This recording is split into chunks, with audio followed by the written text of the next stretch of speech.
Coming up this morning on the Dattitude podcast, as the Saints head into their final game of the 2024 season, we talk about all the potential changes we will see when it's over and how fast they'll be made. There are plenty of rumors out there as far as who the next Saints coach might be, which ones make sense and which ones are far off. Larry Holder of The Athletic is here to make his final Saints prediction of the season and to help us go through all the aforementioned changes. Also, Gabe will be with us to talk about next week's CFP semifinals. But first, we'll start with the love of our city after the tragedy of New Orleans on New Year's morning. It's all next, so let's get rolling with our first show of 2025. If you're looking for the latest scoop and in-depth interviews on the Saints, the NFL, the Pelicans, LSU, along with the best bets of the week, then lucky you. Along with high-powered, in-the-know guests who cover our teams, Jim Derry brings plenty of Dattitude. And he'll always tell you the way it is, or at least the way he thinks it is.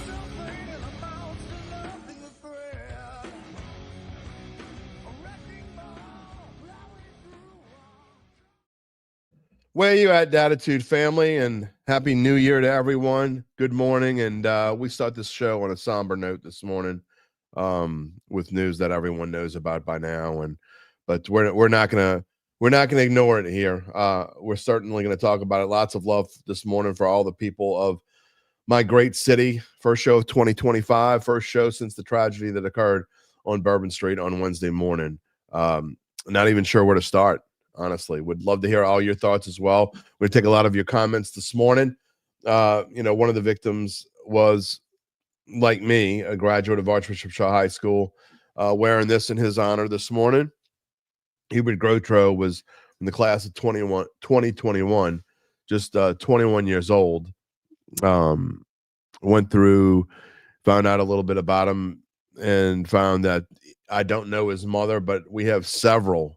And I mean several mutual friends who were posting yesterday. Hearts go out to him and obviously all the victims of what happened on Bourbon Street on New Year's Eve. And quite frankly, even the people that were just there, not just the people who were injured physically, but obviously, you see some of the videos that from things that occurred from that truck driving down Bourbon Street at the speed that it was driving. And, I can't imagine what it was like for just the people mentally, what it was going to be like for them to go through the rest of their life and think about what that night and that morning meant. And, it's just a tough day here for sure. We're going to go on and we're going to spend our morning talking about all the things that we would normally talk about here, but definitely wanted to start the show with that and let everybody know in my fine city, my wonderful, great city that I love so much and have spent almost my entire life here, how much I care and how much it means to me and how much it means on the show. And I'm sure it will come up again this morning as we go along. This is Dattitude, episode number 327, presented by Evangeline Securities for a Friday, January the 3rd, 2025. I am your host, Jim Derry, if you don't know that by now. 34 years and then some on the New Orleans sports media scene. And I thank you for being a part of our growing Dattitude family. Again, we're going to take a lot of comments this morning, especially the first 20 minutes or so. Coming up later on the show, Larry Holder will be here.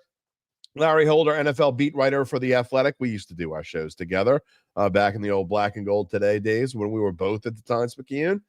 Those, I miss those days. And then Duncan Holder, so Larry and I have known each other for a long time. If you're new to the show, he's going to be on and give his thoughts on not just the Saints or what changes might be made coming their way, but also obviously, we're going to talk about coaching changes, player personnel changes.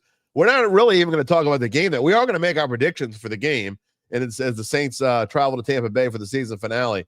But of course, we're probably going to spend way more time talking about what's going to happen after the game. How soon is it going to happen after the game? How soon do you want it to happen after the game? All the things that have to be a part of that. Gabe is here this morning as well. We're going to talk about the CFP semifinals. We are going to, and I'm going to touch on the Sugar Bowl first thing this morning when I get through telling you what's coming up on the show and get through some of these comments here this morning. You can be a part of the show by typing in your comment. You know this already by watching on YouTube or Facebook And if you haven't already done so, please subscribe to our Dattitude YouTube page. We'd love to have you there. You get in touch with me on X at Jim Derry Jr. and via email at jderry@theadvocate.com. Okay, what do we have? Let's see what we got in the comment stream this morning. I have not looked at a single one, so bear with me. Sometimes I show them before I read them, which is not always a good thing. A-Town is with us. Good morning, Dattitude, and hello. Happy New Year to you. There's my partner, UBN. He'll be on the show next week. We'll be talking CFP semifinals with him next week. Kyle Sherman, good morning. The doctor is in. I need a doctor. I'm still under the weather. It is better. Those of you who came by Monday and if you made it through the entire show on Monday, God love you. Because I said, as bad as I sound this morning, I was way worse Monday. And last week, I couldn't get out of bed, basically. So, look, nothing matters as far as we're here, right? We're starting the new year and we're here together. So that's the only thing that really matters. And I feel a lot better than I sound, I guess. I'm still stuffy, but I can live with the stuffiness. What's more important is things like this. Ask Callie, who dat Nation, prayers for the city. There's no doubt about it. We're all thinking about the city, whether you live here now or I know a lot of people that watch the show on a regular basis. You don't live here anymore. You're expats, many of you, and we thank you for joining the show. And we're thinking about you as well. I know you care as much as I do. Gary, good morning. William, prayers for the victims of the recent tragedy. Nola, no doubt about it. Ask Callie, Nola strong for sure. Let's see. Where are we going with this? I am reading through some of these before I put them on the air. David Dukas, sending heartfelt prayers to everyone hurt by this tragedy. Christopher, you just subscribed on your phone. Well, welcome to the Dattitude family. Christopher Leclaire, or is it Leclaire? Leclaire or Leclaire? It's probably Leclaire. I mean, I'm from New Orleans. I should know that it's probably not Leclaire. I mean, unless I'm eating an eclair, you take the L off and it's yeah. Anyway, sorry, I digress. Jason Benson, I sound like I'm down with the sickness. Yeah, down with the sickness, down with something. UBN's prediction is pain. Okay, I'm not sure for whom.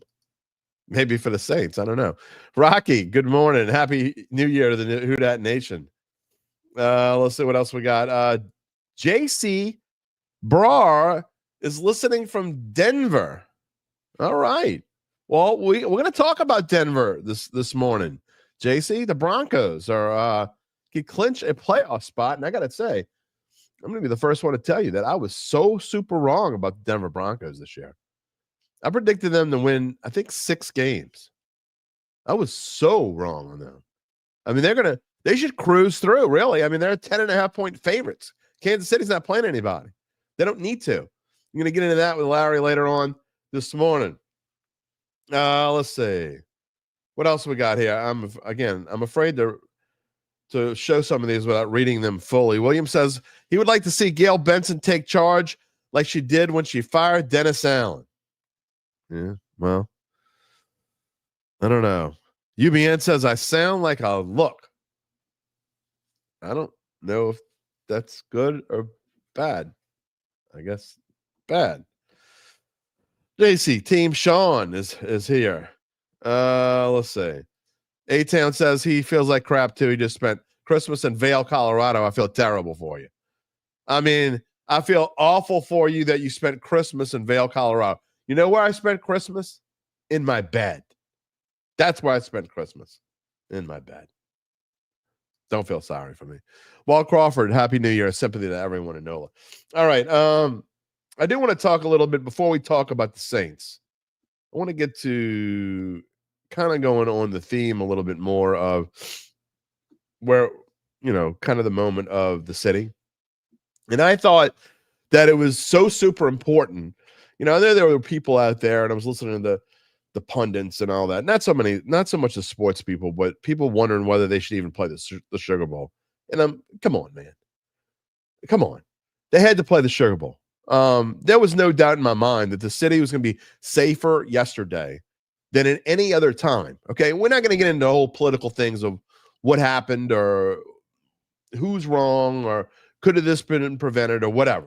First of all, the answer is it could not have been prevented. Maybe Bourbon Street itself could have been prevented, but if someone is out there and is determined to be evil and wreak havoc on a city, he or she is going to do so, right? I mean, so, let's get real, first of all. So, but I'm not going to get into all that. The point is, if you hold on one quick second, as I respond to Larry Holder here. I can't type and talk at the same time. Here's the thing. There was a lot of talk of whether the Sugar Bowl should have gone on. And while I'm glad that they postponed it until yesterday, it had to be played. I mean, for multiple reasons. I mean, this is important in lots of reasons because, first of all, what are you going to do? As it is, I think Notre Dame is kind of getting a raw deal in the fact that they wouldn't swap the games. There was lots of talk in the semifinals on whether they should swap the games, and Notre Dame's going to go into this game with one less day of rest. So already Notre Dame's kind of getting hosed a little bit. But you couldn't postpone it past yesterday. I mean, not realistically. I mean, safety is more important. But I think, and Gabe, can you do me a favor? Can you send Larry Holder a link? I think it's lholder at theathletic.com, if you could find it for me. But send him a link for me if you can. You got to play this game. And again, there's no doubt in my mind that the Sugar Bowl was going to be more safe yesterday than probably any other day. I mean, literally any other day. You think about how much my wife was down there working like she always does. And she said that she's never seen more of a police presence ever. I mean, more than Mardi Gras.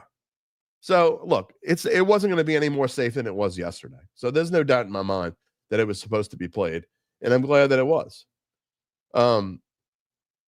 Jim, my friend Jim Radcliffe, where you at? What are you refereeing today? I mean, I don't know if you watched the Super Bowl yesterday, Jim, but I think they could have used you. I thought the game, as fun as it was, and as fun as it was to see it played and get our mind off the tragedies for a minute, I thought it was very poorly officiated.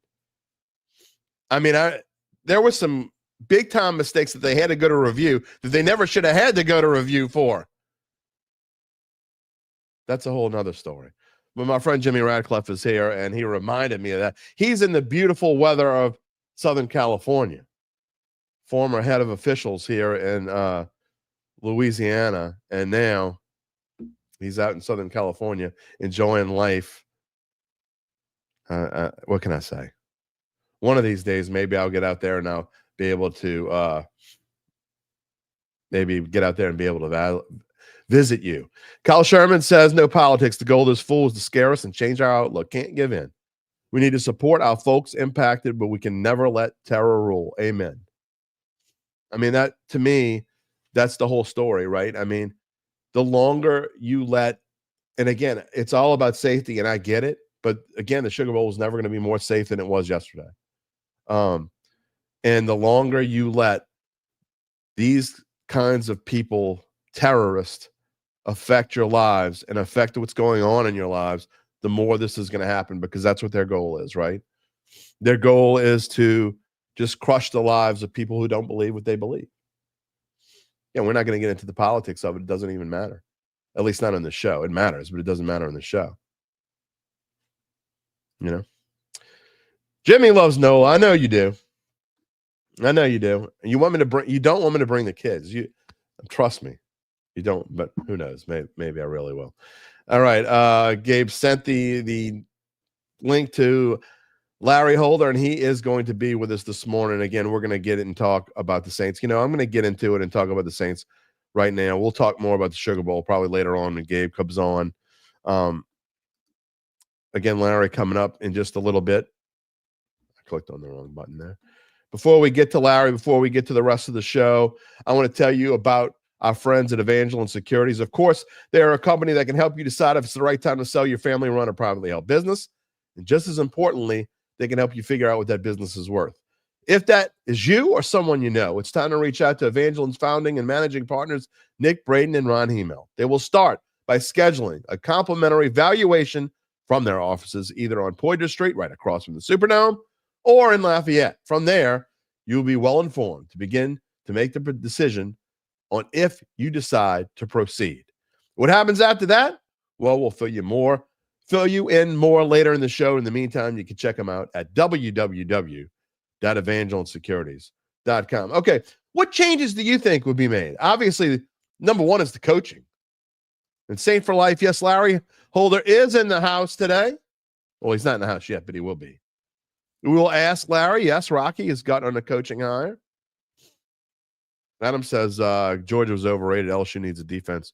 Saints need to do everything. Man, yeah, you're not starting off the new year very positive there, Adam. I don't think Georgia was overrated at all. I think they were rated about where they should be. Look, when you lose your starting quarterback, that's a major change. But that's the number one reason why I liked Notre Dame yesterday. I was two out of four. That was one of the ones I got right, and I really like that pick. But we'll see as we go forward. I'm not going to give any spoiler alerts. Again, Gabe's going to save your picks, Rocky. Everybody save their picks. You can give us your pick later on in the show when we get to it, when Gabe comes on. But I think Gabe and I agree on one of them, and we don't agree on the other. We'll see how it goes. But it's going to be fun. Look, people were bitching about this 12-team playoff. That's why we don't need 12 teams. We don't need 8 teams. We need 4. Well, guess what? The 4 teams who all got a bye, they all missed it. They all lost. Taylor says their starting quarterback would have made a big difference yesterday. Their offense is just as bad. Look, things kind of unraveled for Georgia, in my opinion. Maybe. You might be right. I probably would have picked Notre Dame anyway. And I thought Notre Dame's defense was spot on. What Notre Dame thrives on is getting the turnover, right? And they were able to do that yesterday. That's a big piece of their defense. Are they going to be able to do that against Penn State? We'll find out. Again, we'll talk about that. Notre Dame, Penn State. That is a real tight spread, just like this game was. Excuse me, Texas and Ohio State. Surprisingly, Texas is a 6-point underdog. Everybody's all over Ohio State. What do we think about that? That's coming up. But look, Saints in Tampa Bay, does this game even mean anything as far as the game? It's funny. We're not even talking about the game part of it. Even when changes are going to be made, you always look at the final game of the year. It's tough because you know that football, in a sense, all you're looking at after this year is after this game is you're looking at other teams. And I found it kind of weird this past weekend watching and all the talk about playoff games, and it's been a while, really. If you think about it, there haven't been a lot of years in the last 20 years where the Saints have gone into the second to last week of the season and not having a chance to make the playoffs, where it could be completely over. And that's where we were this week. It's been completely over. It's been a tough thing to watch other teams matter and the Saints not matter. I mean, it's kind of like the old days where I used to have one every now and then that would matter. It's like now it's like you got one every now and then that doesn't matter. They have got to find a way to get back to that. But they have so far to go, in my opinion. This year of keeping Dennis Allen, and I don't want to talk too much about the past and the things that they messed up, but our title slide this morning, if you didn't see it, I'm going to show it again. End of an era. Okay. And what bothers me about everything more than anything, as we talk about it, is I think what bothers me most is if they would have made this move when we all knew they should have made this move. I'm not talking about, they never should have hired Dennis Allen. I'm not going into that again. Yes, they should have hired Dennis Allen. It wasn't the wrong move necessarily to hire Dennis Allen. But what was the wrong move is when you know it's time to part ways and that nothing good is going to come out of keeping him. That's where I had the problem. Okay. And so here we are. And how far did that 1 year of going backwards, how far backwards did we go? Can we get out of it? How long is it going to take? Exactly what changes need to be made? Are they changes that can be made within the next couple of weeks and get started early? Or is it something that's going to drag until beyond the Super Bowl? Let's ask the expert. Let's ask the guy who is an NFL beat writer. That's what he does for a living. I mean, he's a knucklehead, but we still love him anyway. Larry Holder, Happy New Year. I'm the knucklest of heads, I will say. You are definitely one of the knuckles of. I put will knuckle in say knucklehead. it is that time of year where like videos, you get the things on Facebook. Oh, 6 years, 7 years, this, that, and the other, and there's a lot of videos and photos of me with no hair that pop up around this time of year every year, and we have all the hair. I was This gonna year. say, where's the We have hair? all the hair. We It's are all not. there. We have not Wow, lost man. any hair because I was. You're talking about Dennis Allen and this, that, and the other. So I boldly. I don't think my claim was that bold that he wouldn't have been the coach after this season. So yeah. There we go. UBN wants to know, he says it's 363 days until Christmas. Actually, it's a lot less than that, UBN. I know you have trouble counting, but it's probably more like 357 days until Christmas. You still have your Why tree. take it down? Why? Exactly. I'm just going to put different still lights up in the other on. room. Mardi Gras lights, Valentine's Day lights. My birthday's in January. Why not just say happy birthday to me? Why not? 39 again, huh? Yeah, right. Sure. Saint for Life says always known you for your bowl cut. Bowl cut? I had frat boy hair, no bowl cuts, but yeah, fratastic for sure. Taylor's right. My wife and I have this argument all the time. You don't take your tree down until January 6th, which is King's Day. She wants to take it down on December 26th. So usually it comes down like the day after New Year's, but she didn't say anything yesterday, so I didn't take it down. Oh, I'm sure it'll be down this weekend. Yeah, there's no question. Mine will probably be down by the end of tonight. Is my guess. That's my guess for me too. Yes, either tonight or tomorrow. All right, let's get into Saints. And look, we had some comments here. First of all, Saints go into they hadn't gone into a game as a 2-touchdown underdog before the Packers game in almost a quarter century. And here we are, twice in 3 games. It's happening. These Saints are a long way from the Saints that we've known for many years. Obviously, I put in because I do for our Saints coverage. Even though I don't cover them, I still chime in each week when we do our game takeaways files across the league. And I put in last week's after the Green Bay game. I said the Saints might lose this game 50-0. Tampa Bay is going to has everything to play for. Their offense is cooking, and the Saints, it doesn't matter to me, like what they're saying or not. I mean, they're ready to step on a plane and be in Cancun by mid next week. Like, so this is we're 2 in Cancun, 2 days in Cancun away from the Saints, and it's more about evaluating what you're going to do with the people you've got in the building, as opposed to evaluating kind of going into this game. Oh man, we're gonna go beat Tampa. No, I expect this. Like, I know we're gonna make predictions, but I mean, who on the planet's gonna pick the Saints to win this game? No one. I will. I'll do it just to be. No, not. I'm not going to be any. I'm going to give any spoiler alerts. All right, let's talk about this game itself. Though there are a couple things to talk about. As far as I want your opinion on the Spencer Rattler lovers have kind of disappeared, and I know I was kind of mean to him, but frankly, I was right. Sorry, I was right. But is there any I mean, I know we're going to see him. He's going to start, but is there anything he can do to raise his stock going into next season at all? Or is this just, let's just get this game over with and see what happens? If he plays well against a team that's trying to win and has everything on the line, I think there's certainly room for that to happen. But do I anticipate that happening? No, I don't. Part of it is that it's not like he's ever been really given a fair deck. I mean, come on. Like, look at the skill position players he's got. You're playing with like third string preseasoners. Like, you don't have any. One with him. He won with all these receivers and no Kamara, no Taysom Hill. Carr won how many times? Like 0. Come on. No. I mean, Carr won a couple games with a bunch of bums playing in front of him and on the side of him.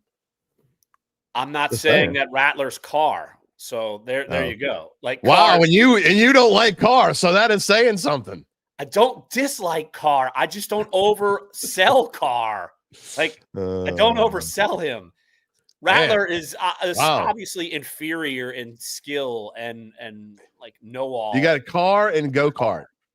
Right, exactly. Car and a pogo stick. I mean, would you rather drive the car? Yeah, I'd rather drive the car.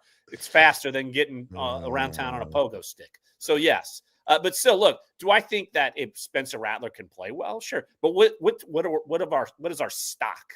Like our stock is like, can he actually be the backup on this team? Like, Yeah.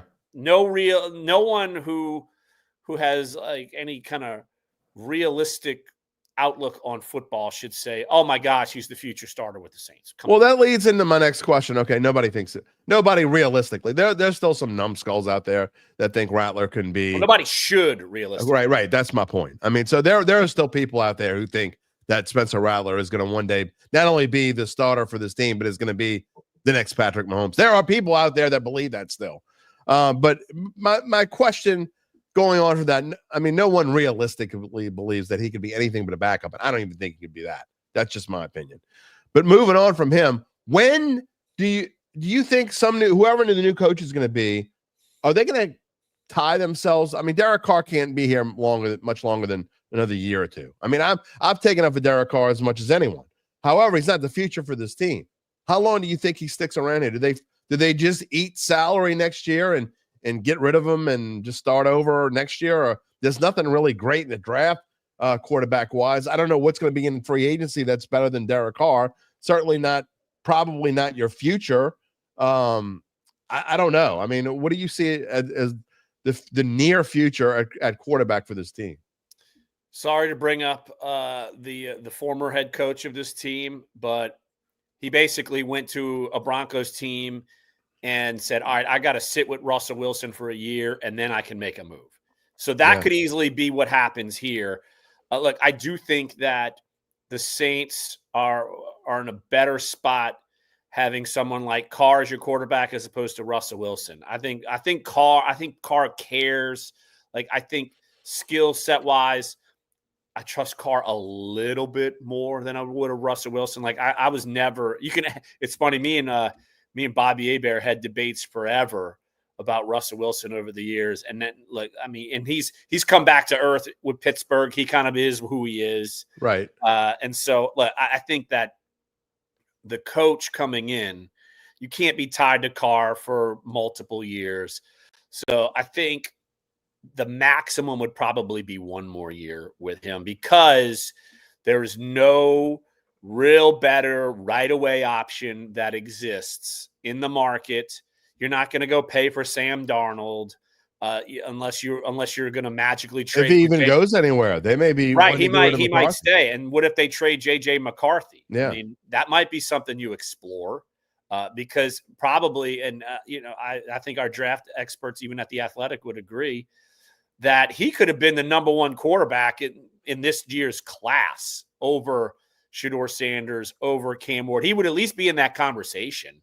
So that's but your options are limited. It's similar to when you had to go get Carr.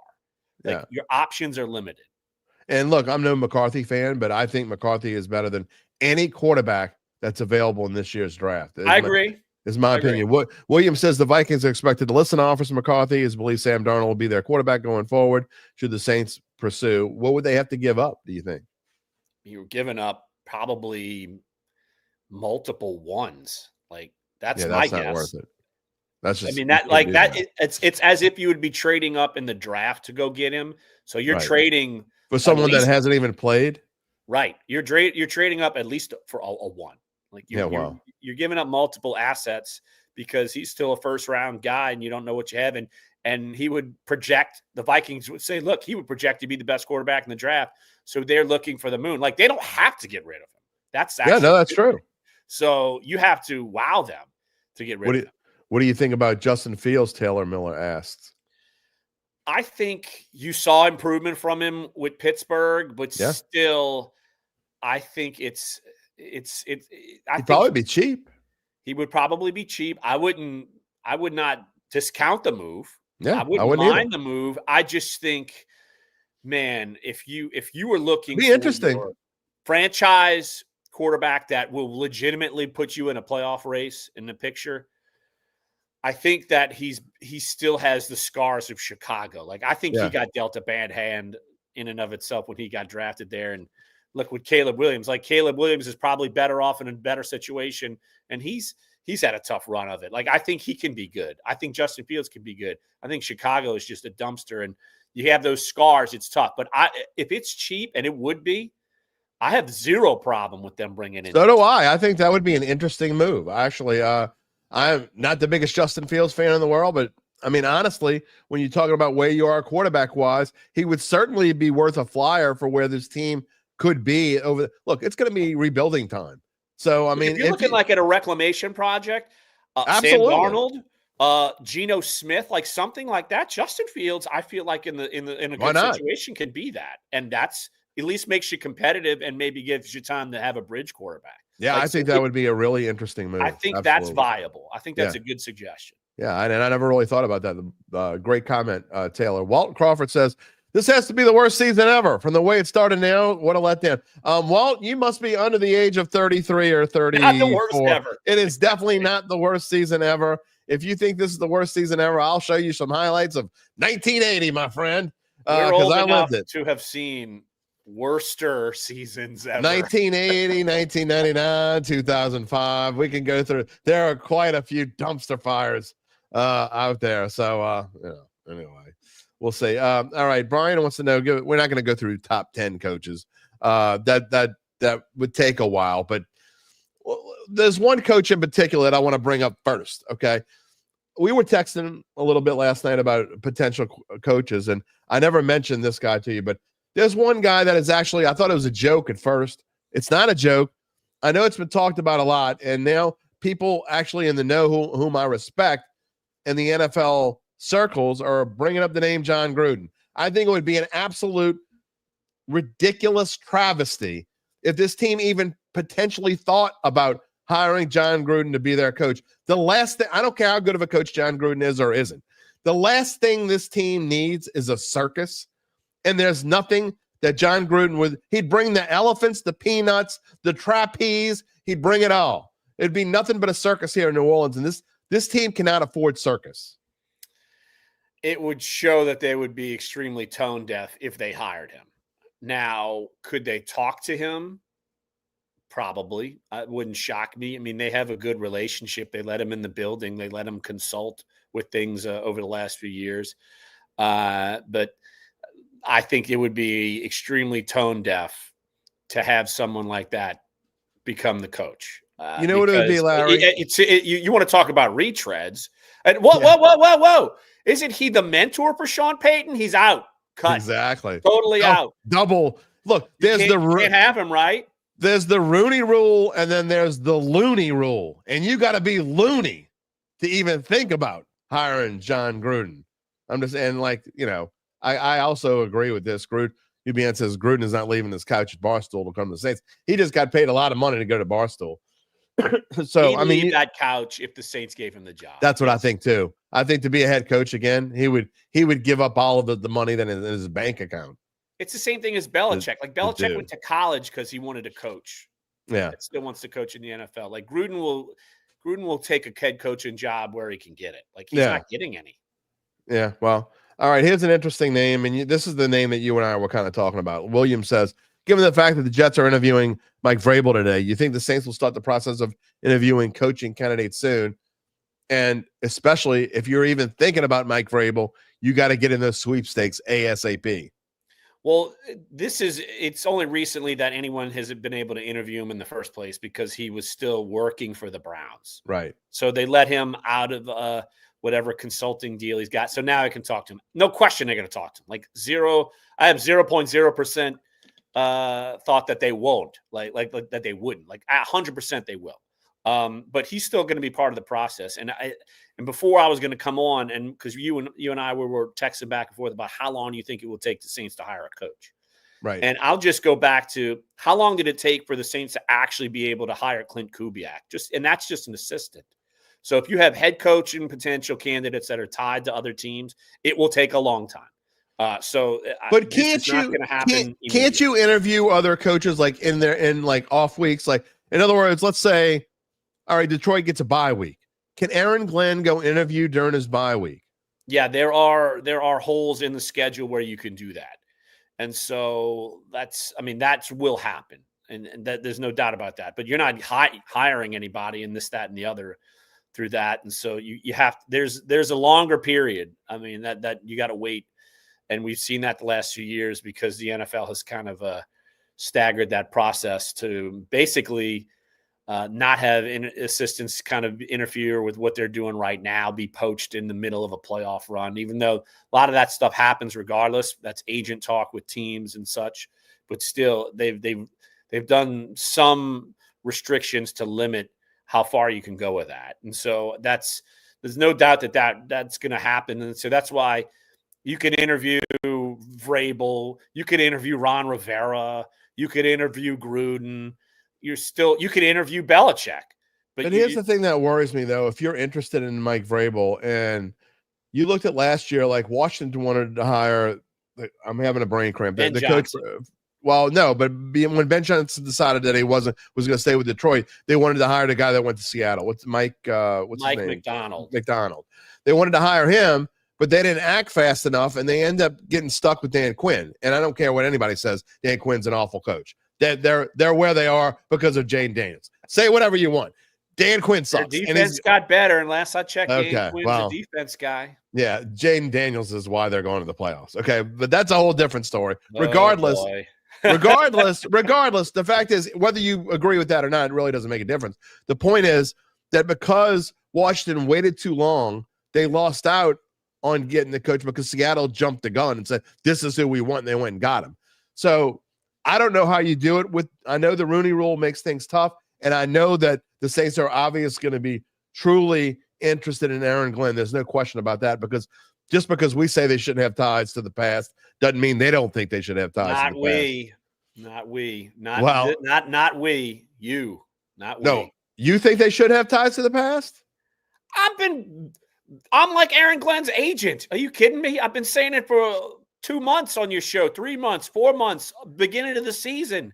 Are you kidding me? People yell at me because I suggest that the Saints should get Aaron Glenn and Cam Ward, and they think I'm nuts. I'm good. Let me guess. He was one of your guys that would always talk to you back in the day. We weren't tight. No, I was tighter with plenty of other guys than Aaron Glenn, but I respect what he's doing, and I think he's only done more to improve his stock, especially like Detroit's defense has lost a zillion people. No defense. They lost like a zillion people. I don't want any. I mean, come on. We're just talking about it. No ties to the past, man. That's you. That would be any normal Saints fans. Get rid of everything that has to do with the past. Move on. There's a lot of good in the past. Gabe says he's been beating the Aaron Glenn drum forever. Y'all can beat that drum. I don't want that. Here's another name that's been coming up. Pete Carroll. Are you crazy? Anybody? Hopefully not Pete Carroll, says Rocky. There are actually people out there that were hoping for Pete Carroll.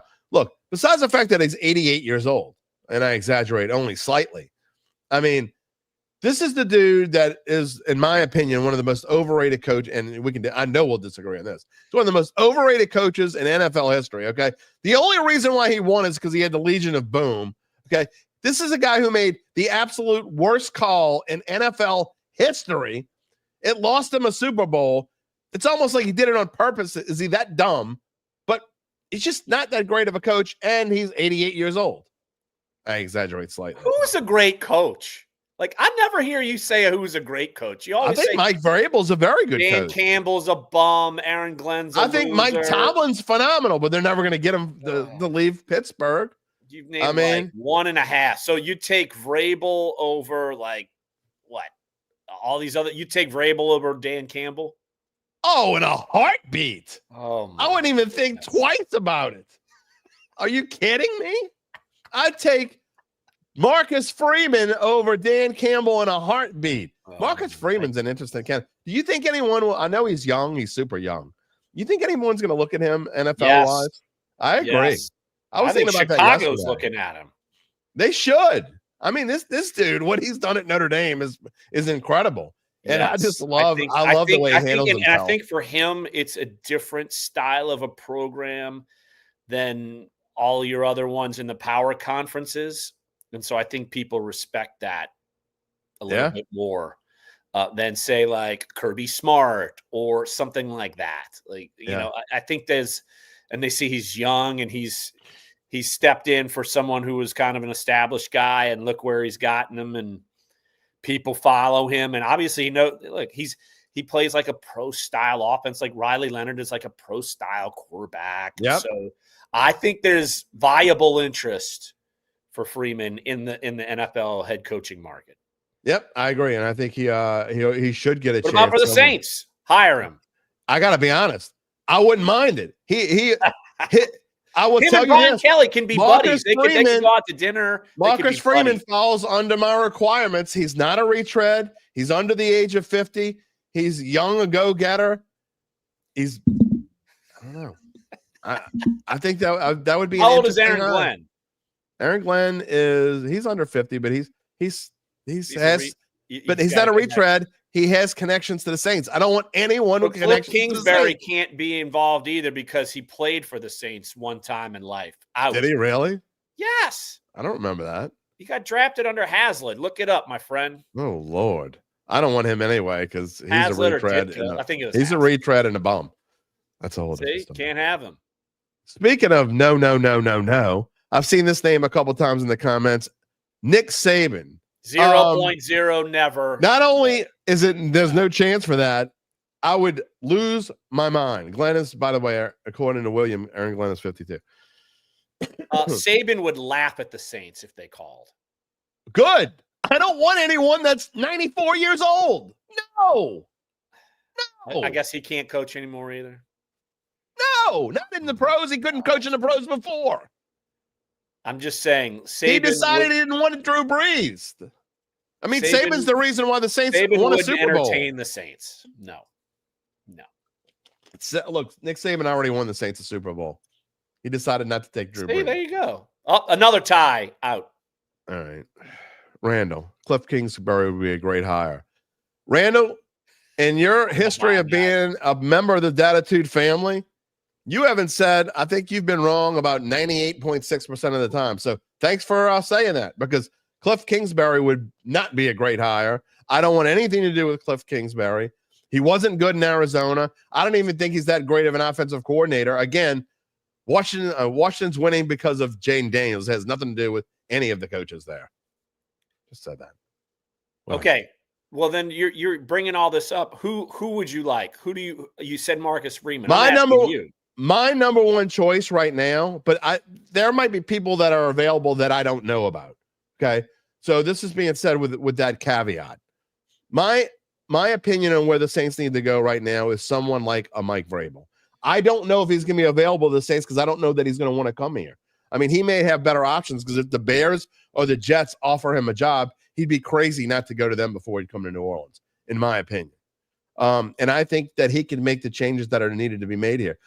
But Mike Vrabel might be in New England. We were talking about this earlier in the week. I think that's also a possibility because Jared Mayo could easily be one and done. There's no doubt that that's a possibility. There's no doubt that's a possibility. Kyle Sherman wants to know if Aaron Glenn came here, does he keep Kubiak? I don't know.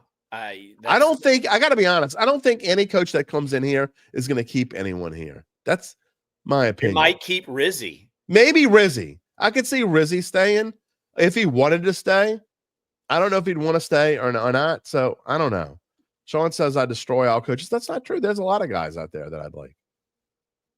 I don't know. You destroy a lot of coaches. Well, I mean, they've proven to be right. I mean, name one guy that Dan Campbell. Okay, here, let's go back to Dan Campbell, who I said is the biggest idiot in the NFL. Maybe either him or Sirianni. I don't give a shit that they win. It doesn't make a difference. Here's the point on those two guys, okay? You want to talk about a Dan Campbell? Here's a guy who had no reason whatsoever. Okay, forget about the calls that he made in the game against San Francisco that should have got him beat, but Purdy decided to throw it to the other team like 3 times. Okay, besides all that, here's a team that had no advantage to winning whatsoever. They did not need to win the game. It didn't matter to them whatsoever. The fact that he was playing Jahmyr Gibbs, besides his quarterback, he's got one healthy running back right now. And if he loses him, he's completely screwed. And he decides to use him in a meaningless football game when they've got to beat Minnesota this coming week. If Gibbs gets hurt and can't play this week against Minnesota, he's completely screwed. I mean, why would you start your starters as we kind of move in? And we're going to come back. By the way, we're going to finish our segment here with Larry. Yes, Jahmyr Gibbs in fantasy. He's had to win the championship. Maybe that's it. That's what it is. Deion Sanders for head coach. Maybe if he leaves Colorado, he can maybe go get a job in Colorado as a high school coach. I don't know. That's a whole different story. But do you agree with that part? About Dan, look, yeah. Do I think his strategy sometimes is flawed? Sure, I think so. But also, it's coaching comes down to also game planning and getting the right people around you and this, that, and the other. Obviously he's done a good job of that. I think and look, Sirianni, when they went to the Super Bowl, boy, he had some good assistants. And then when they left, he struggled. So guess what? But you got to be smart enough and good enough that people trust you to get those type of people in the building. And that matters too. I think when Ben Johnson and Aaron Glenn leave, AKA Ed Ogeron, he got the right people in the building. And then when they all went away and he just said, forget it. Okay, now you see where he is. But hey, still, to be able to do that, no one's got to say you're the greatest of all time, but to discount everything that's happened, I can't do that. Yeah. Black Preacher Man wants to know what's wrong with Brian Flores. Nothing. I think Brian Flores is an interesting candidate. I don't know that he could resuscitate this team from where they are. However, I do think that it would bring a different mindset to this team, which is desperately needed. I wonder how bad of a taste he left in the Saints' mouth, though, when he interviewed for the job that Dennis Allen got. And then basically he was suing the NFL in the same mold. And so I think that it'll be, to me, it's hard for him to get a second chance because of all of that and kind of the way he really just treated Tua. I think that all that coming out in the public, that's hard to get over. And so maybe he is Dennis Allen, good as a defensive coordinator. I don't know if you need him as your head coach. Gabe's saying that if the Saints decided to take Bobby Slowick, maybe he would keep Clint Kubiak.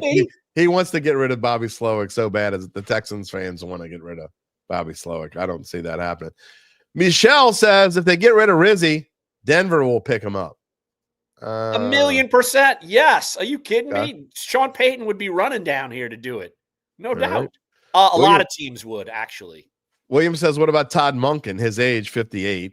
Man, that dude's old. It'll work against him, but Monken would bring schematic flexibility that teams will strive to attain. His consistently earned rave reviews from his players. Where is he now? Army, Navy? Air Force, Marines.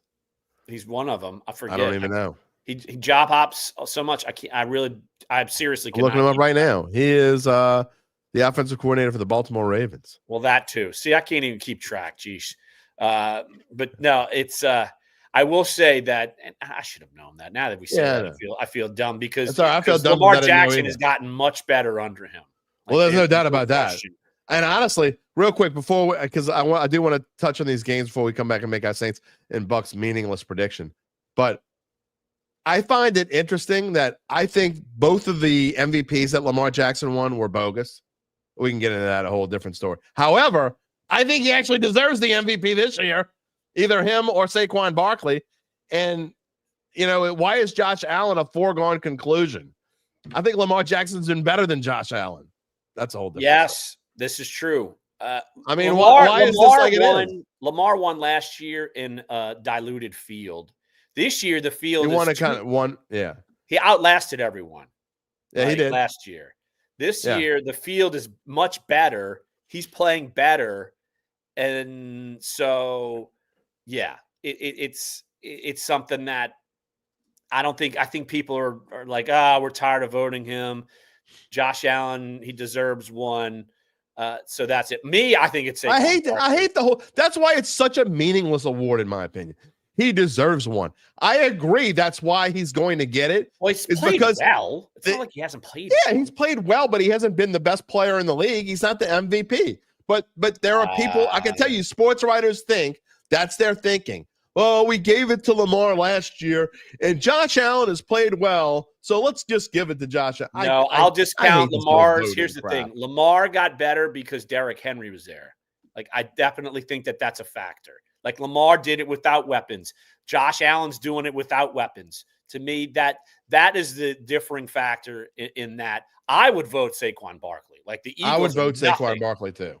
Without him, but like Gabe would vote for Burrow, and if I'd vote for him for offensive player of the year. And by the way, Gabe says you're not crazy. Jeff Monken, who is Todd Monken's cousin, is the Army head coach. That's who I was thinking. Okay, but I knew Todd Monken was the OC in the Ravens. But look, Monken. See, I thought he was with Army. You were just watching the show Monk, weren't you?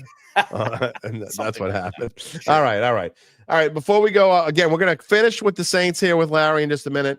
But Larry's got to leave us in just a few minutes. But there are only really two games that I wanted to talk to you about because really, surprisingly, for a Week 18, there's really not a ton of games that matter. And even this first game that I'm going to talk about doesn't matter in the grand scheme of things because Denver is probably going to win. Okay. Denver is probably going to beat Kansas City, and this game's going to be a moot, but I'm glad they're playing it tomorrow night. The Bengals are a 2-point favorite over the Steelers, and the Steelers aren't going to win the division either because the Ravens are literally 20-point favorites over the Cleveland Browns. If Cleveland, if the Ravens win the game tomorrow afternoon at 3:30, then this game is moot for Pittsburgh. Bengals can still make the playoffs, but they need Denver to lose. They're 10.5-point favorites against Kansas City, and they also need the Dolphins to lose. I think they're playing the Jets, and they are also favored as well. So Bengals need all sorts of things to happen. What do you think in this game? Let me look at my pick. I know I made one, and it's public.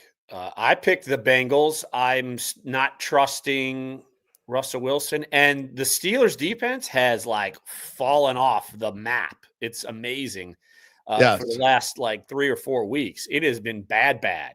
And when you're going up against a team that's got something to play for, I mean, for the Bengals playing Saturday night before the rest of the cards fall. I mean, obviously scheduling on purpose by the NFL. They said, all right, we're going to put this team in a prime spot to watch and make them play for it.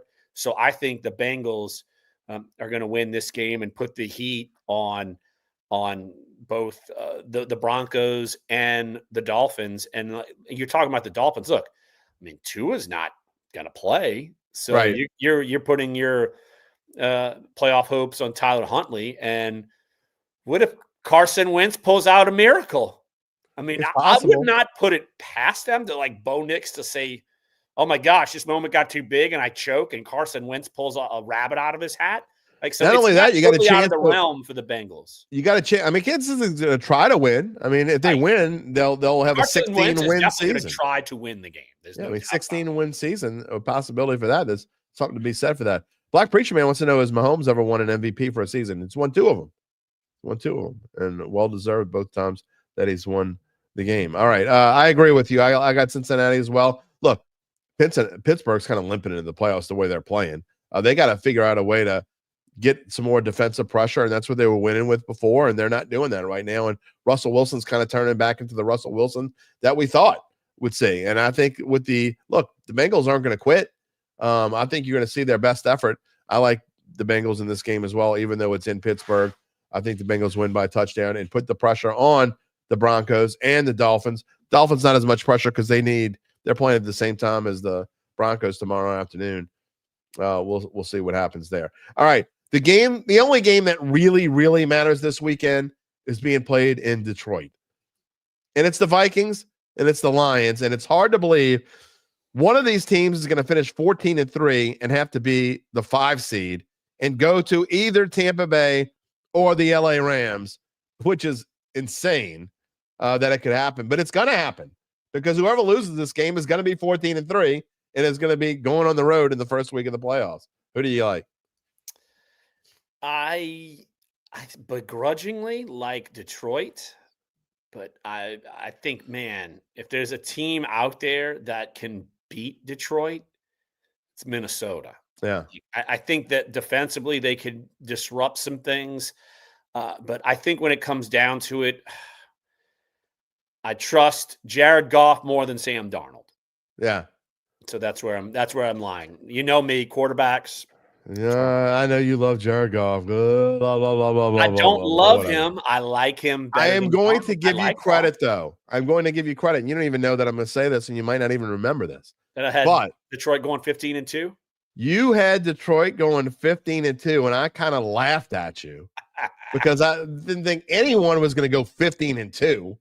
And first of all, if you would have predicted Minnesota to go 15-2, Don't mention the record I we would have have for Minnesota. really laughed at you, but because Don't no, mention we did not predict Minnesota to have a good year. But I got to give you credit, even if Detroit loses this game. I mean, still you're like right on the nose when it came to the Detroit Lions. I know I have not given them enough credit, but the fact is, we'll talk about them in the playoffs. This isn't the playoffs. This is a regular season game. I keep telling you that in a big game, this numbnuts coach they has is going to blow it in a primetime game. I don't think it's going to be. Just remember my Super Bowl prediction. It wasn't them. No, it wasn't. And I agree with you. I still like your Super Bowl prediction because it's the same as mine. I'm not changing it now. We both have Green Bay. We'll talk more about that next week. Yep. I like Detroit in this game. I think they're going to finish with a flourish. I do think they finish 15-2. I think that it's meant to be that the road in the NFC goes through Detroit. I just think they're going to screw it up in the playoffs some kind of way. I agree. Hence my preseason prediction. So 15-2 and not get to the Super Bowl. That's what PBM says Detroit and Goff are not all that. I mean, it's hard to say they're not out. Look, I will say this. I don't even think it's that close, honestly. I think their player pool is so much better than anyone else's. If you put all their you look at every position, I think clearly the Detroit Lions are the best team in football when you just talk about the player aspect of it. They've got talent all over the place. And even some of it, imagine if they had all the pieces on defense. Yeah. Like that's a huge thing too. Yeah. By the way, Randall, Dan Campbell hasn't built it. Detroit, the administration built it. I mean, he's literally the worst game coach in the NFL. Literally the worst game coach. Sirianni's close, but at least Sirianni sometimes will kick a field goal when he's supposed to. This dude, it could be 4th and 8 on his own 44, and he's got a lead, and he's going to go for it. He's an idiot. So anyway, beyond that. All right, but we're going to talk next week. We're going to talk playoffs for sure as we get into it next Friday. That's what we'll be talking about as the playoffs begin. The road to New Orleans begins. Are you going to be at the Super Bowl? Yes. Okay, I will too. Covering it all week. Not on my news desk duties. I will be out in the field. I will. I don't know what or who or where. Well, but I'll be supposedly we're going to be on Radio Row, so you will have to join us at some point. I'll believe it when I see it. It's supposed to happen, but it should happen. It should. We'll see. We'll see if it happens or not. All right. Before we go, we got to we're obligated to make a score pick on Saints Bucks. We've been pretty good lately. So now, by the way, if you want to make your score picks out there, there's a lot of commenters out there. Now is your chance to make your pick for Saints Bucks. We're going to do it here. I'm going to let the guests go first. Larry Holder, your final Saints prediction of the 2024 season. Yes, because I do have to go here. But I'm going to go 35-0 Bucks. I won't go 50-0, but I'm going 35-0. Wow. Okay. No confidence the Saints can score anything. Okay.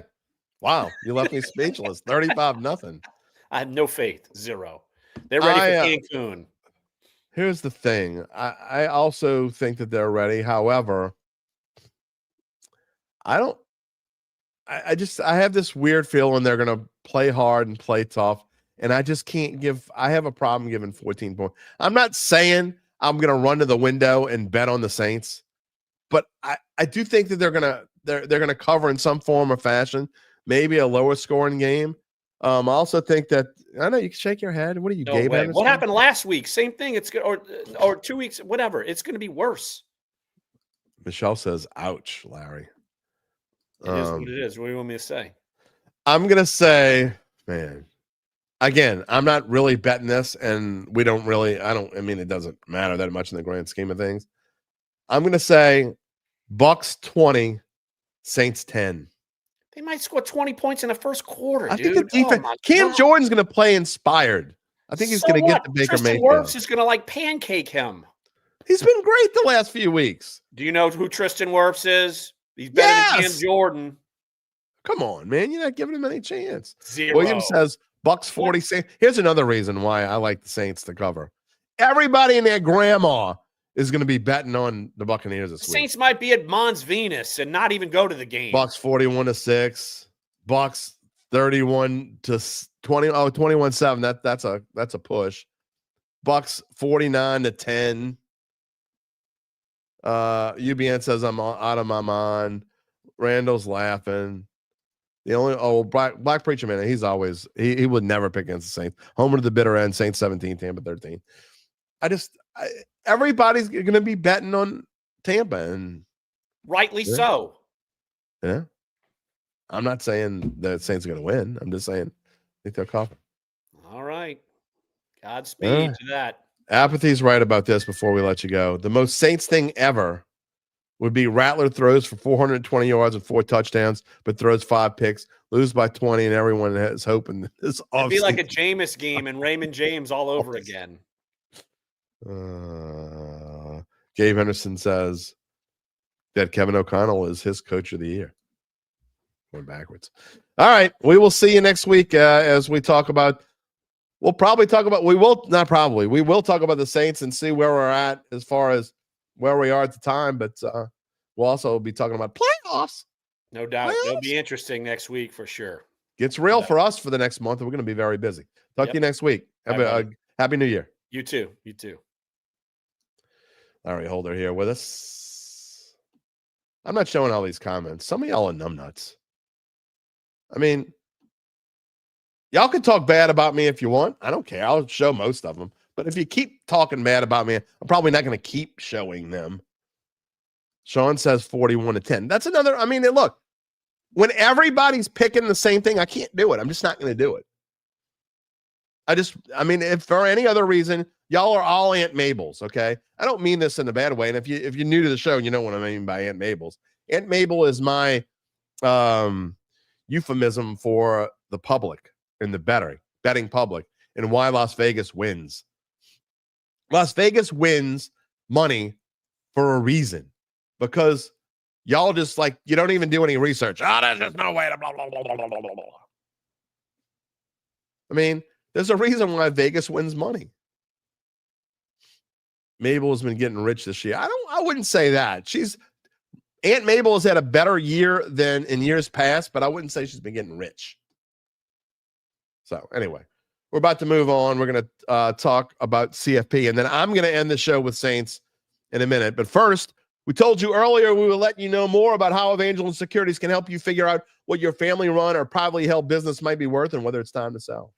How do they do it? Well, after their complimentary valuation of your company, if you decide to proceed, native New Orleanians Nick Braden, Ron Hemelton, the folks at Evangeline will begin an extensive auction process from established private equity funds from around the world. And they will maximize the return process for the founder and his or her family. Evangeline Securities is the top producer on their platform. Very few companies like them in this area. They have offices on Poydras Street, right across from the Dome, and in Lafayette. No company in the state of Louisiana has their dedication or success. They are fully licensed and they're ready to serve you. So get in touch with Nick and Ron about what's really important the rest of your life. You can find them at www.evangelinesecurities.com. Kyle, you got a point. If the Saints, well, sort of. If the Saints score 21 with this bunch, keep Kubiak. You can't judge anything off of one game, okay? But when you talk about what's coming up on Sunday, I mean, why is anybody out there still going to I don't want to open a can of worms, especially when I'm about to bring Gabe on. Spencer Rattler is going to finish 0-6, right? I mean, unless a miracle happens. He'll be 0-6. Look at who he's playing with.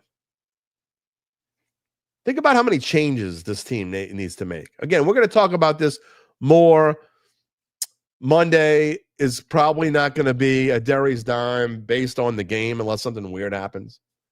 Derry's dime is going to be based on what needs to happen in the future. I mean, that's what today's day, end of an era. What is the error? The error is a compilation of things. The number one error is keeping Dennis Allen for this year. You know? I mean, we said that's the number one error. The number one error was not fixing this offensive line. Just think if they had fixed the things might actually be different for Dennis Allen had they fixed this offensive line. We might have this positive feeling about what's going on. If this offensive line didn't allow Derek Carr, and I'm not trying to have people leave the show or get pissed off at me or throw their phone or whatever. I mean this sincerely.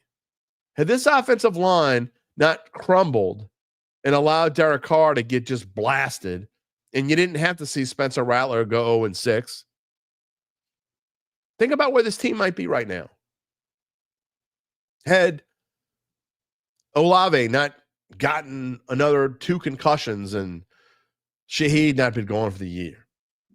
Think about where this team might be right now. Had they finished off the defense, had the defense been able to finish off the Philadelphia game and the Atlanta game, where Carr put him in position to win the game, both of those games, where would this team be right now? And they started 4-0.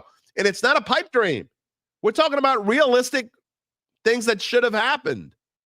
Go back in time. Saints should have won. And I get it. Shoulda, woulda, coulda.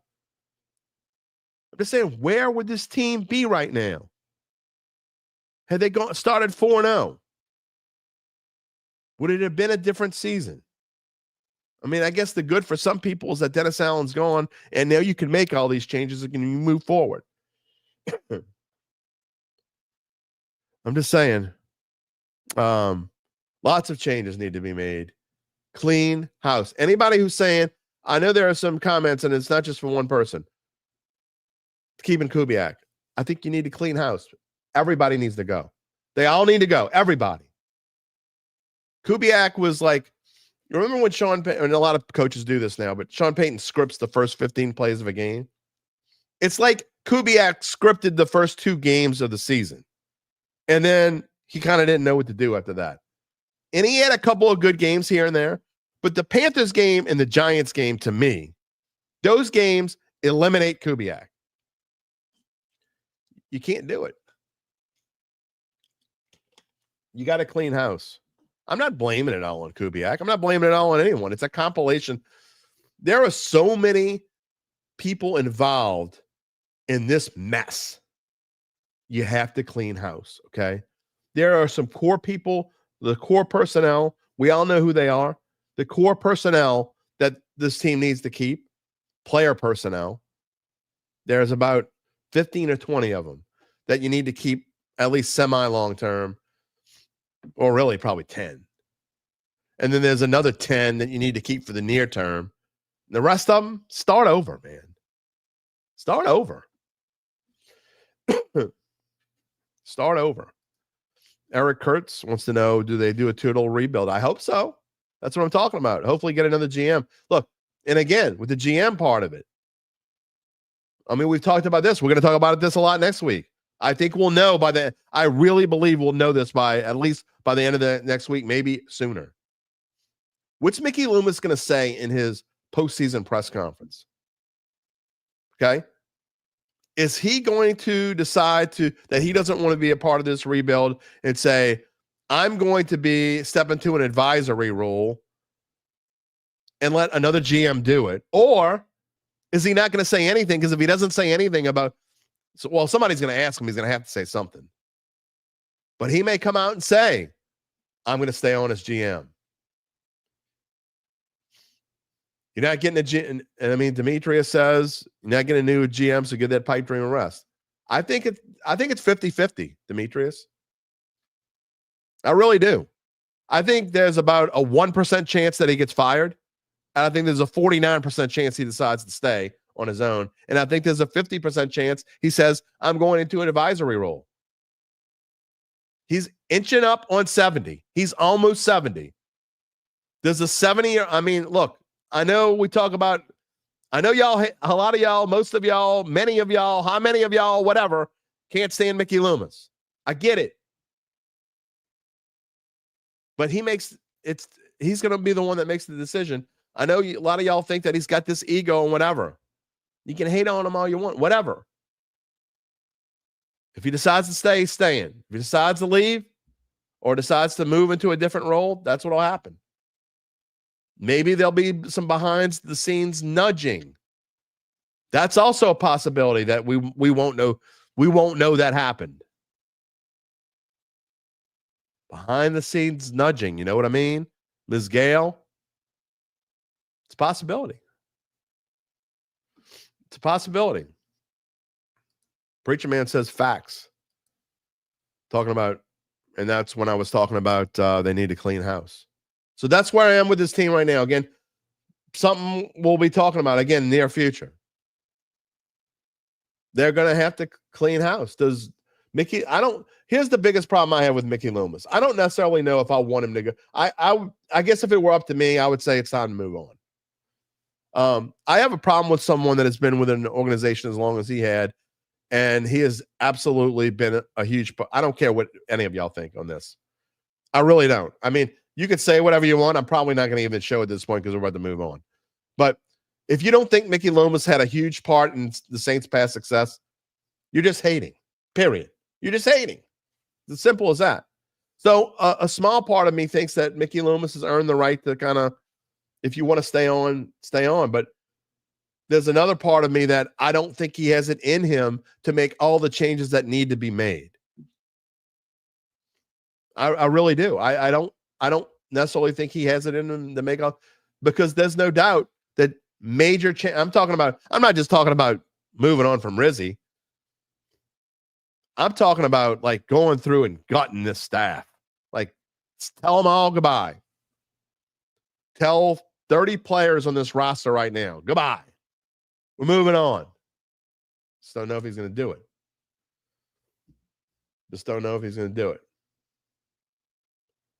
I don't care who he's won with and who he hasn't won with. Your record doesn't count with who you have and haven't won with. Your record counts with everyone that you've won with. Your record is your record. Stop saying it. Well, if he wouldn't have had this guy, he wouldn't have that. Well, why don't you count Sean Payton's record without Drew Brees?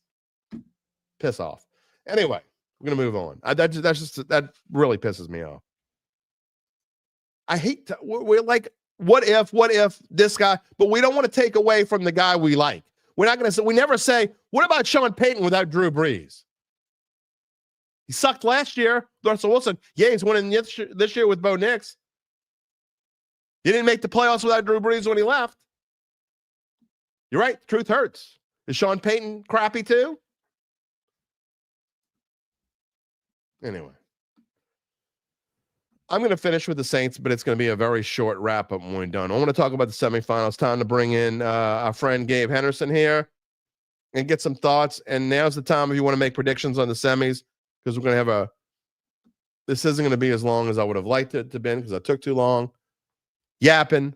Sometimes our Dattitude family, again, let me ask Randall a question. Randall, do you think Mary Todd Lincoln enjoyed the play other than that one part? Oh man! I mean, it's anytime someone says, "Oh, this is so and so's record without this," I hate that.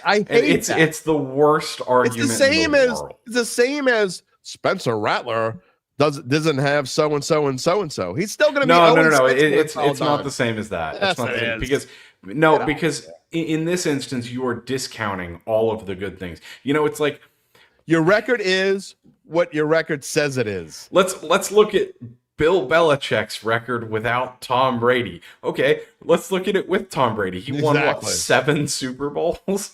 Exactly. I mean, all right. Anyway, Randall, you can say whatever you want back. It doesn't. You just pulling pulling things out like that just to make a record look That's what I'm worse. saying. No one wants to like dog on Sean Payton. Okay, Sean Payton's record without Drew Brees is around 500. It's a little bit better than 500, but not much.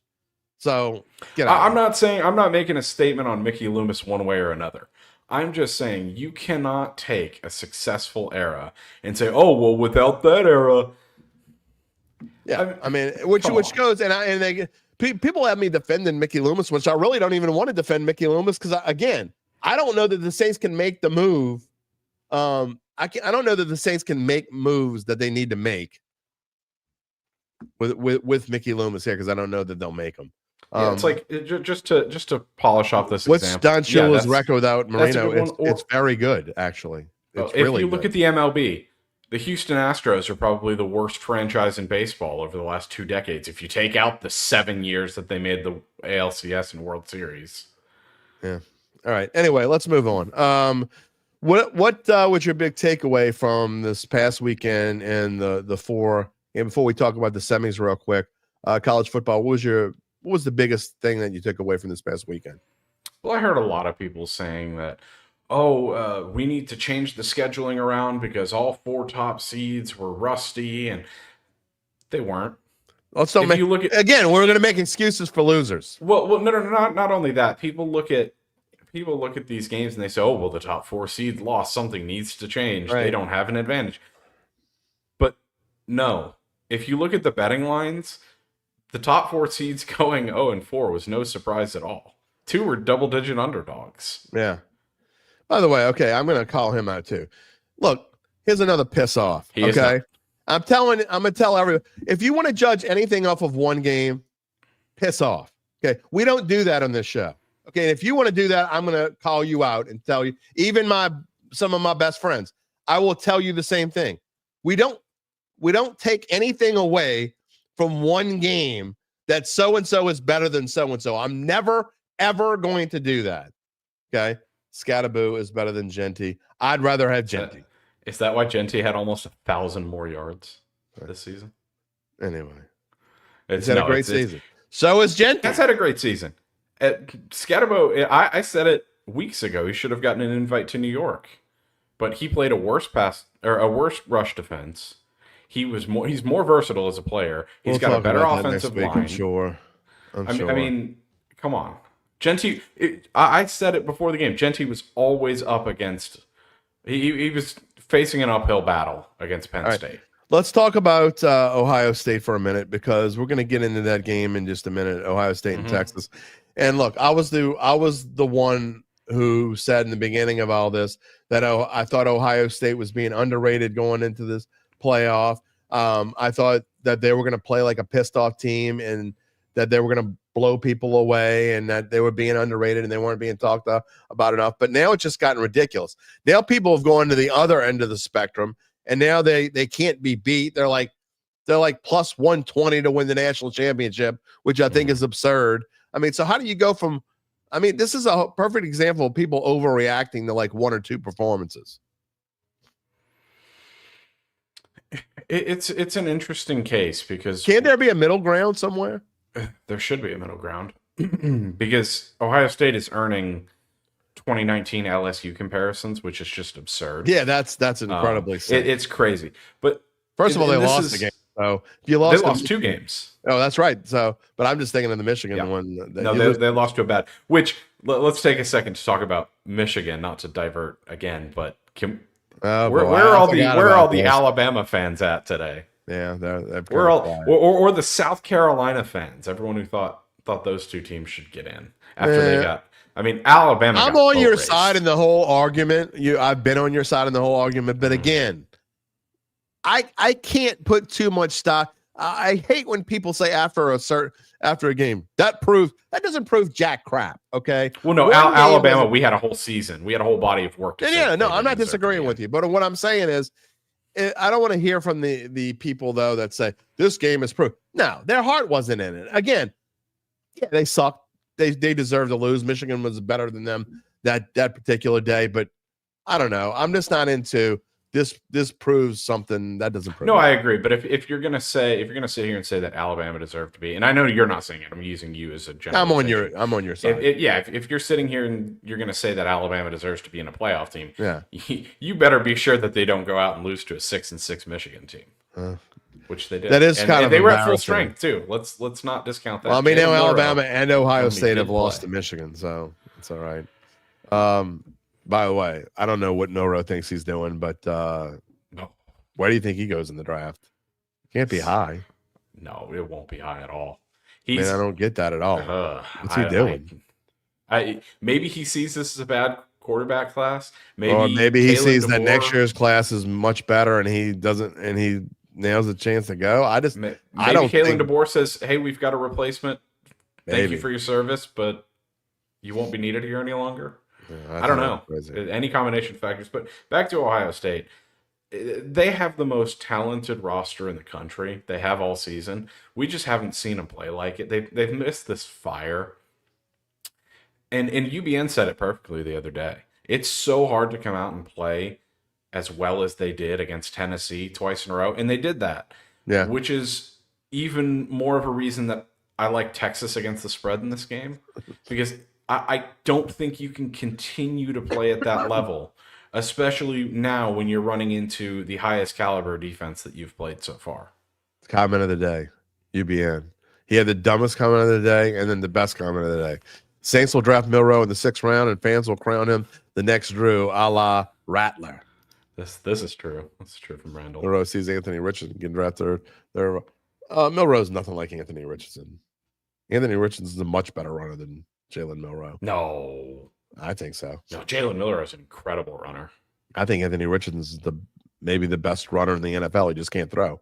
That's his big problem. All right, let's talk about this week. We'll have plenty of time over the course of the next few months to talk about Milroe and NFL draft, and that's probably we're going to spend. We might have a certain day of the week where we say, okay, today we're not going to the NFL draft. Maybe that's what we'll do. We'll dedicate one of the shows every week to that. But right now, I want to talk about the CFP semifinals.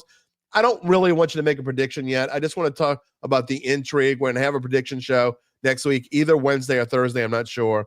But I want to talk about just the first game of the intrigue. Notre Dame against Penn State. Notre Dame, these numbers, I said, this is what my predictions are before I even looked at it. I said Notre Dame would be a 1-point favorite over Penn State, and that Ohio State would be a 3-point favorite over Texas. Well, I was way wrong about Ohio State, but right on about Notre Dame.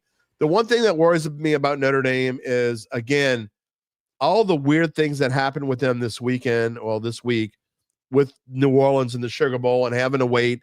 And now they have to play on Thursday, and they have to play, Penn State has extra 2 days rest. Mm-hmm. And so I think this might affect them. Again, I'm not going to make a prediction. I think Notre Dame's the better team, but it is intriguing that Penn State does have a lot less to deal with. I don't know if I'm ready to say that Notre Dame's a better team. I mean, you know me, I've been high on Penn State. I've got my receipts to prove it. I think Penn State and Texas play for a national title. I've thought that since the beginning, since this bracket was announced. Yeah. I think the key to this game, and the real key for the extra 2 days rest for Penn State, is the health of Abdul Carter, who is probably going to be the first pass rusher off the board in the April's NFL draft or May's, whenever the NFL draft is. If he plays, which he missed a majority of the Boise State game, if he can play, he's a game wrecker, and he's going to keep it really interesting. The thing that I'm watching in this game, if you love defense, this is the game for you. Yeah. I mean, these two defenses, I know we said don't make predictions. I really like the under in this game. It's got an NFL over under. It's 47, I believe, at most books. Yeah. And I really like the under because these two defenses are just incredible, and they just know how to muck up football games. I mean, we saw it with Notre Dame against Georgia. And I don't think Penn State's defense is as good as Georgia's. It's very good. I mean, they've shown that in the there past. was one game against Oregon where it got into neither defense in that game looked good, but in every other game, I mean, other than that, Yeah, I mean, you'll be in both home and the under. I don't know that I love it as much as you guys, but yeah, I anyway, love the under in this game. we'll see. Texas and Ohio State. Again, I'm not going to make a prediction in this game yet, but that spread is way too big, and that is overreaction. It's only because it's the day after. I think this line will actually go down. I don't see it staying at 6. I see it moving up. I don't. I think Mabel. Yeah, the public is hammered. Ohio but State. I don't think the public is enough to move this line up. I think that sharps are going to bet this, and they're going to wait because they think that it'll move up. But I think the books are going to leave it where it's at because they don't want the sharps to take advantage of the line. I just don't. I think it at least moves to 6.5. See, I looked yesterday. The numbers could be different. Correct me if I'm wrong. Ohio State was getting like 76% of the bets yesterday. Again, spread. That doesn't matter though. You're looking at the wrong thing. I think the books know, their internal sharps tell them that if they move this at all, it's going to get pounded the other way. And the sharps are just waiting like cats. They're waiting to pounce.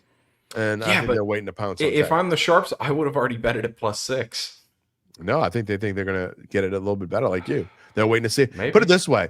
They don't think there's a reason to bet it right now. They're going to wait and see. Sometimes when you're a sharp, you have to pounce on numbers that you like right off the bat. But I think they think that they don't have to bet it now because of what you said. And so they're going to kind of wait around and see. And I think I think they're willing to take the chance that it drops Let's be honest about this though. Sharps have already bet it. Yeah. They will bet it at multiple different spreads. Very could be. It could be. But I think they're also being strategic about how they bet it because they don't want it to drop. So they know if the wrong people put the wrong money in a certain place, it's going to go down. But I think you'll know in the next couple of days. Yeah, I think this line is really deceptive and it's really reactionary. Yeah. Ohio State came out and they started really well against Oregon. Oregon was just in a hole from the jump. I mean, they were without Evan Stewart, their number 2 receiver. Tez Johnson, their number 1 receiver, missed some drives early. Their starting running back was knocked out of the game early. They just they dug themselves in a hole that they just couldn't climb out of. Yeah. They flirted with some momentum in late second quarter, early third quarter, but they dug themselves into too big a hole at that point. I don't think Will Howard is going to play that well for a third straight time. I really don't. I think Texas is going to have more answers for the Ohio State receivers. I think we're going to see Ohio State lean more on a running game here, which is going to be really interesting to see against Texas's D-line because of every unit left in this playoff and maybe even in the country. I think Texas's defensive line is probably the best unit I've seen all season. Yeah, and it's like UBN says, it's basically a Texas home game playing in the Cotton Bowl. It is. And this line has jumped like 3.5 points since the end of the Oregon game. So anyway, people are going a little bit nuts. We'll talk about it a lot more next week, Gabe. Again, either Wednesday or Thursday. Kind of depends. I'm trying to get a certain guest for a Wednesday show. I don't want to say it yet. If that guest is able to come on Wednesday, we will have a special Thursday show and do it by ourselves on Thursday. If not, we will just have our show on Wednesday. I will know hopefully by Monday. I'll leave you with a parting note. I don't know if he's still here. I saw him comment earlier a few times, probably about 15 minutes ago. Sean, the other day, said that Ohio State would win this game by 14 points. And I shook my head at that and I said no, but I've got to tip my cap. Sean was completely right. Ohio State they dominated this game. So I think someone else here said Ohio State was going to dominate. I don't know who that was. Anyway, I mean, I had Ohio State winning, but yeah, not in that fashion. All right. Well, we will talk to you next week, and we'll talk more about the lines and see what we like from there, and it should be fun. Sounds good. All right. Have a good weekend. You too. Gabe Henderson, everybody. That is going to almost wrap up the show. I do want to finish real briefly. I want to go back to, let's say, which one? Let's do this one. Changes are coming soon for them Saints. Now's your chance to get in your final comment. David's already making a prediction. He says Penn State wins by 13+. Okay. I would be surprised if that happens. Not saying it can't happen. I would be surprised. Barry says hard to rate teams postseason not knowing he was at full strength. You know what, though? In the grand scheme of things, and look, I said this earlier about Georgia's quarterback, and it's true. I think that everybody's got issues this time of year, right? It is true. When you talk about the Saints, yeah, they have more issues than other teams. Tampa Bay's got hurt players. Randall, am I going to the Saints game this week? No, I'm not. I am not going on. I have not gone on the road all season. Not going on the road this week. I will be home. I probably wouldn't go anyway with my been sick. So change is coming soon. Again, that's what next week's gonna be about for the most part. We're not talking about college football next week. We will be talking about Saints changes. Do we think that any major? Well, here's the major changes I think you're going to see next week. All right. I think that you're probably going to see on Monday. I don't know this for sure, but I think you're going to see that they're going to announce that Rizzi's not going to be the coach. I think that'll be the first thing that you do. I mean, they may not though. They may come out and say that Rizzi's being part of the is a candidate. When will they eliminate him? I don't know. I mean, realistically, we know Rizzi's not going to be a candidate. So I think it would be in his best interest to just say it now that he's not going to be a candidate. Will they do that? I don't know. They should. When do you start talking about other personnel? Again, I think next week you find out about Mickey Loomis. I think you find out if Mickey Loomis is going to be the general manager of this team beyond, what is a week from today, January the 10th. Probably be before then. I don't know when Mickey Loomis's postseason press conference is going to be, but he's going to have one. I saw some people saying, don't go up there chewing gum, please, for the good love of God. John Pace, hello, Dattitude family. Best wishes. Best wishes to you, and Happy New Year to everybody out there. Randa, you say they don't need to announce Rizzi's not going to be the coach. It's common knowledge. It's not common knowledge. They have not said it yet. Until they say it, it's not done. I've seen this franchise make bigger mistakes. It's not done. Nothing's done. And Gabe's right. It's more of a respect thing.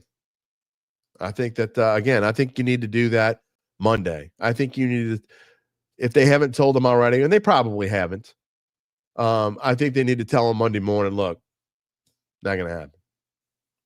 But who's it going to be? I mean, there's going to be, when do you get the chance to, look, if you want Aaron Glenn to hurry up and get interviewed, you almost want Detroit to win this week because you want him to have that bye week and for Aaron Glenn to be able to come in here and get the interview over with. Will it happen? I don't know. I'll also tell you again as we go forward that if something major happens, we're probably going to have a show right after. We may have a show if something gets announced on a Thursday afternoon at 2:00. We may have a show at 3:00. That just may be the way that it works. We'll just see how it goes. So anyway, be ready for that as we go forward. We're going to stick with this every day. We're going to make sure we're following this. We are supposedly, again, I said this earlier, supposedly on Radio Row for the Super Bowl. So for us, it's going to be pretty normal schedule. The only difference is we're going back to our off-season show schedule. So instead of having Monday, Wednesday, Thursday, Friday, it's going to be Monday, Wednesday, Friday. Again, unless something major happens, then we might have a show, an impromptu show. But we're going to be working here at Dattitude every day. That's not going to be any different for sure. But that is going to wrap it up for us today. I appreciate all the comments. I appreciate everyone coming in. David Dukas says, let's cut the entire staff and all the players and we can trade away players and let's build a new team from the top down. I don't disagree with that at all. Preacher Man says, do I have a New Year's resolution and have I broke it yet? I'm glad you asked, Preacher Man. You know, with all the stuff going on in New Orleans, I didn't feel it was really cool to talk about it, especially at the top. But I do have a New Year's resolution, and I will shame myself into telling you what it is so that I don't. This way, if I break it, I will fully embarrass myself. So, S. Callie, who dat, get better. I hope I am fully better by next week. So yes, I have a New Year's resolution. It is to average a pound a week weight loss for the entire year.